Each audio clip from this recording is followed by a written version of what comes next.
Zambales.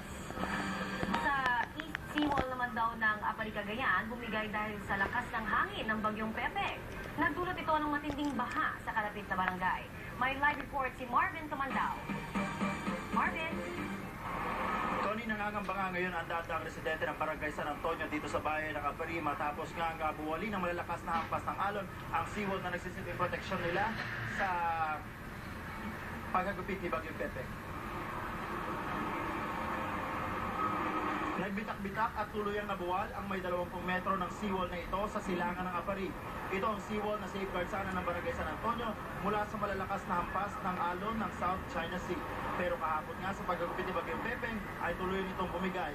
Kaya naman hindi na napigilan ang pag-abot ng tubig dagat sa mga bahay ng mga residenteng nakatira sa tabing dagat.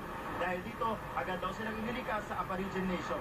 Ngayong araw matapos sumapa ang tubig dagat sa barangay, ay bumalik na ang mga residente ng San Antonio pero patuloy silang nangangamba ngayong wala na nga ang kanilang proteksyon. Paniniyak naman ang Municipal Disaster Coordinating Council agad aaksyonan ang pagsasaayos ng seawall.